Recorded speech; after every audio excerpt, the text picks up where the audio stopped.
show their skills. Everybody wants to get there faster, make their way to the top of the hill. Each time you try, gonna get just a little bit better.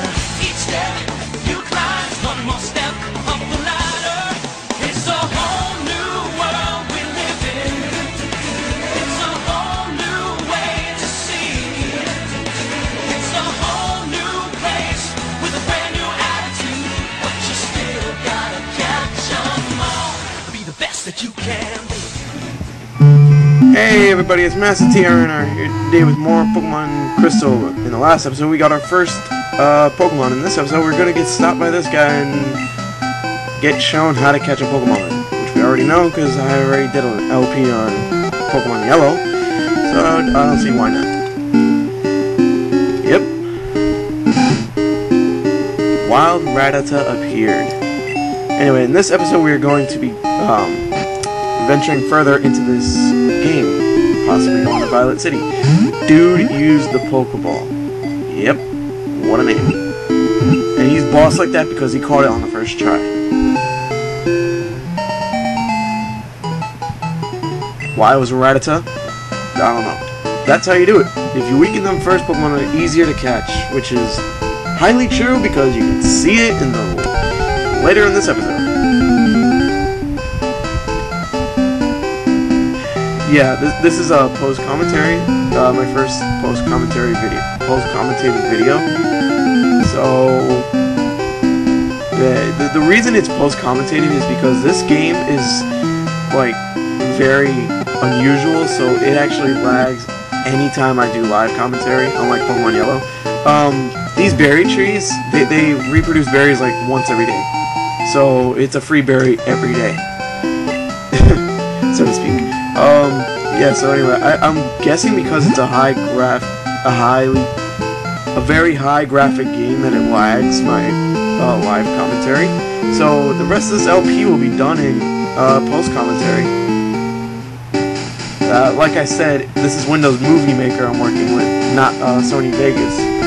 So it's actually very hard to edit these videos in Movie Maker rather than Sony Vegas because I'm more used to Vegas than Movie Maker. Although I use both of them quite frequently. But the reason I'm using Movie Maker, my free trial for Sony Vegas ran out, and my Windows XP is to add a date to download a new one.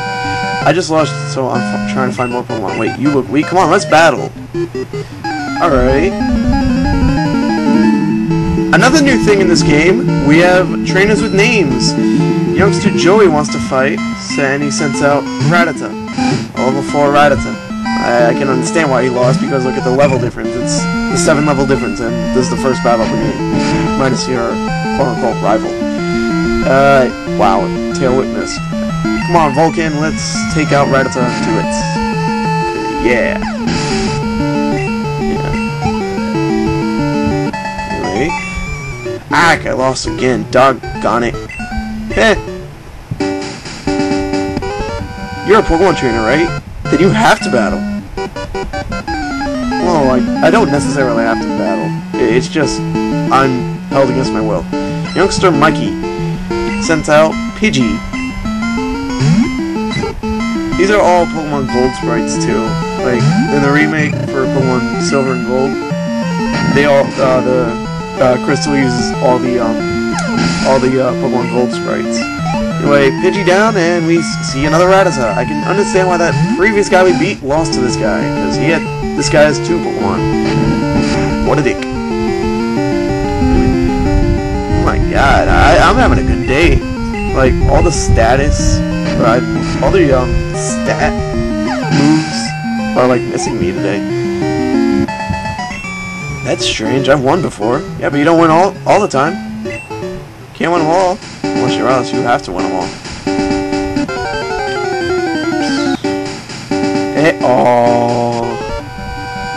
Instead of bug Pokemon, I found a trainer. Really?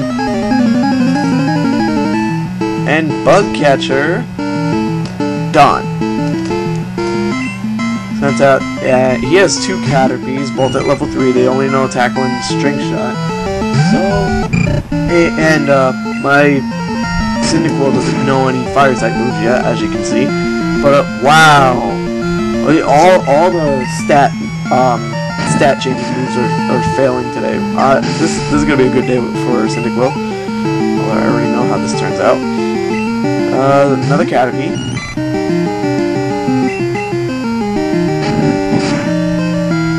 Yeah, pretty much.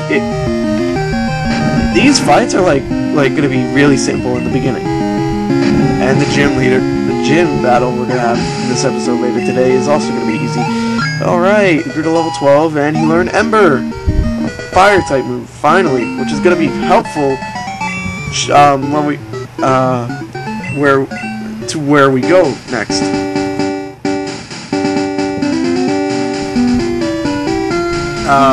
Anyway, moving on. I find it odd, like the Pokemon I run into in this at night. Like the Pokemon that just the second cut that just happened there. That Pokemon was a Poliwag. Anyway, welcome to Dark Cave.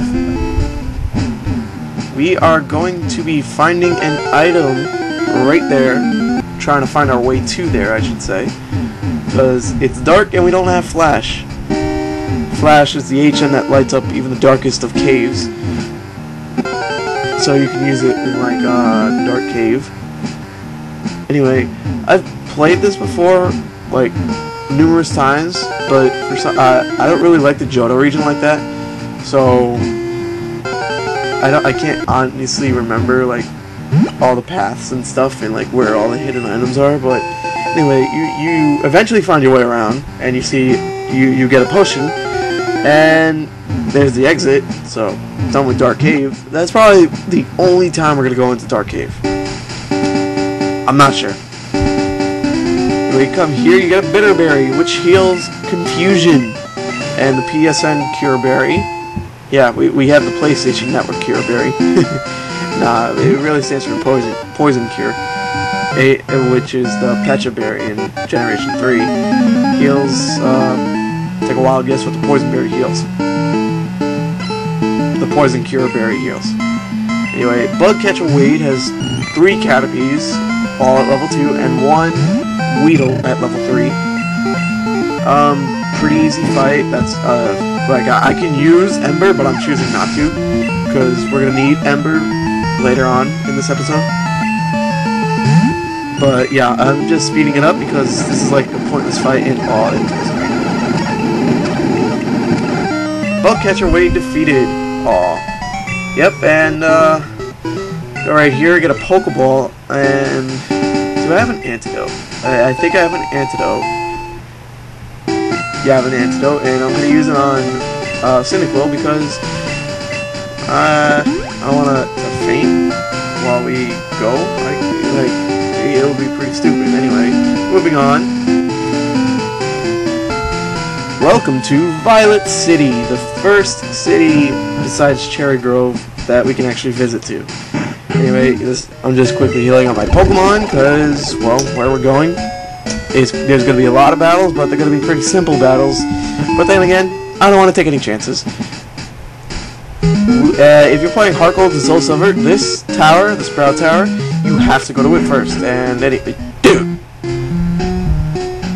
Anyway, we're just going here because we get Flash here, and all the trainers in here, minus 2 of them. Well, actually, all the trainers in here have Bellsprouts, and 2 of them have a Hoot. So I'm just gonna cut ahead of every single battle because you're just gonna see me beat the crap out of so many Bellsprouts. Like that guy. They're all very underleveled, and they all suck. Anyway, you get a Paralyzed Heal right here. And continuing on, we get challenged by this guy. We stand guard in this tower. I don't care because I beat you already.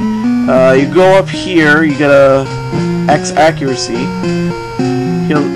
Increases the accuracy of a Pokemon by 1. And wild Pokemon battle. I don't typically show wild Pokemon battles, but I'm showing this one against Wild Ghastly for one of 2 reasons. I want to catch it, and something will happen. Anyway, I used Ember and accidentally caused it to faint because, well, I wanted to catch the Ghastly, but this catches me by surprise. Vulcan is evolving. I thought Cyndaquil evolves at level 16, but apparently I'm wrong once again. And Vulcan evolves into Quilava.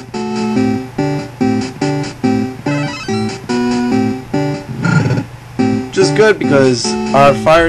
This means our fire type moves are stronger. And this guy. Anyway, you go over here. You get a potion, and these two trainers you see right here, the last two trainers that only have Bellsprout. That trainer you see right there has a Bellsprout and a Hoothoot. Both level 7, but still really nothing to us. Yeah, because I'll let the video do the explain things, because this is just actually pretty sad. Anyway, if you actually train a Bellsprout, it actually becomes useful later in the game, because it becomes a master powerhouse later. I've trained it one time, and it actually became really useful later on. But it's still like nothing right now, because these two, that Bellsprout still went down in one hit, probably because of the level difference. But here's Hoothoot, a normal / flying type, so ghost type moves have no effect on it. So that's actually pretty useful, because Hoothoot can also use psychic type moves. Anyway, but it still goes down in one hit. No big deal. And Sage Troy was defeated. Yes, your trust is real. I understand that. Anyway, come up here, and what's going on? Why is the ground shaking? You are indeed skilled as a trainer. As promised, here's your HM. But let me say this, you should treat your Pokemon better. The way you battle is far too harsh. Pokemon are not tools of war. Oh boy. He claims to be the Elder, but he's weak. It stands to reason. I never lose to fools who babble about being nice to Pokemon. I only care about strong Pokemon that can win. I really couldn't care less about weak Pokemon. Angel used the escape rope. It's the only other time you'll see an NPC use an item. And you go over there again, escape rope. So good of you to come here. Sprout Tower is a place of training. People in Pokemon test their bonds to build a bright future together. I'm the final test. Allow me to check the ties between your Pokemon and you. And this is kind of like the boss fight, I guess. Not really, but it's a boss fight for an HM. Sage Lee sent out Bellsprout. Shocker. Level 7. But he has 2 Bellsprouts and 1 Hoothoot. His Hoothoot is the strongest, I'm just fast forwarding it. And Hoothoot, level 10, strongest type, and it's still an easy fight. Ah, excellent. You and your Pokemon should have no problem using this move. Take this Flash HM. HM05, like you said, is Flash. It brights the darkest of caves, but we need the Violet City Gym badge to actually use it outside of battle. Anyway, I'm gonna use an escape rope just to show you that you don't really have to walk back out. But then I'm gonna cut away so I can find a Ghastly so I can catch, because I'm probably gonna end up using it later in the game. But here's my Ghastly that I'm gonna attempt to catch. Shoot, it was so close to. Ghastly used Hypnosis, which I'm pretty happy it's missing. But I'm fast forwarding it because this is gonna take a while. And I have 3 left, 2 left, 1 left, and I failed. So we gotta run, unfortunately. And let me try this again with 10 of them. Failed, failed, failed, failed, failed, failed. This Ghastly really does not want to get caught. Failed, failed, and failed. Anyway, I'm just using a Pokeball on a Bellsprout, which will become useful later to us. And let's go back to Sprout Tower and attempt to catch a Ghastly. Let's switch into Bellsprout. Wow, what great luck. Let's use Vine Whip a couple times. Crap, I have to use a potion. Paralysis in this game is annoying, but with its HP down, and finally I caught it after so many attempts. It wraps its opponent in its gas-like thing, weakening its prey by poisoning through its skin. Anyway, let's finally get out of this tower because this is annoying. Moving on. The reason I have a Bellsprout, I'm not training this Bellsprout, but if you go into this house and talk to this trainer right here, he collects Pokemon, and he's asking us for a Bellsprout. He'll trade it for an Onix, which is a Pokemon we can't get this early into the game. And if you actually train it long enough, which I'll try in this episode, this is what the trading thing looked like in Generations 1 and 2. But like I was saying, you can't get Onix this early in the game. If you train it, it will learn Rock Slide, which will become useful in this gym if you're like if you have a Grass type or even a Water type. Excuse me, not Water type, a Fire type, because these two Pokemon in the first gym battle, they're actually kind of tough, even though they don't look like it. But anyway, here's our Onix. And we traded Bellsprout for Onix, so thank you very much. We can obviously tell that. Thanks. Alright, moving on. Let's check out the stats on the Onix. It's alright, I guess. It has a Bitter Berry attached and only knows Tackle and Screech. So, let's move on. Let's train my... I'm gonna cut away and train my Pokemon so we can challenge this gym right here, so I'll see you guys in a little bit. Anyway, with our Pokemon train, here we go into the first gym. And if you look really closely, the floor design actually looks like a $sign. But we're so good, we beat him without even facing him in a battle, like a boss. The keyword is guts. Really? Come on. Anyway, with that guy down, let's take on our first gym leader. I'm Faulkner, the Violet Pokemon Gym Leader. People say that you can clip flying type Pokemon's wings with a jolt of electricity. I won't allow such insults to bird Pokemon. I'll show you the real power of magnificent bird Pokemon. He is right. If you have an electric Pokemon, this battle is like nothing to you. But little fun fact about this battle: this gym battle, if you're playing Gold, Silver, and Crystal, not Heart Gold and Soul Silver, this gym battle is the only one that has two Pokemon under level 10. The only one. But I'm speeding this up because, as you can see, every time you use Mud Slap, your accuracy lowers each and every time. So not really a tough battle, but it was darn, my dad's. You can't even catch your own Pokemon on your own, and you're a gym leader? What is this? Anyway, we received the Zephyr badge from Faulkner, and it raises the attack power of every Pokemon that we have and allows us to use Flash. Here, take this too. TM31, aka Mud Slap, which, like I said, by using it decreases your opponent's accuracy while doing damage, and like he said, it's both offensive and defensive. And I think that's about it for this game, for this episode. Excuse me. Anyway, yeah, we're gonna end up here. Next time on Pokemon Crystal, we will be going to Azalea Town, side of the second gym in this game. And see you guys next time. So long.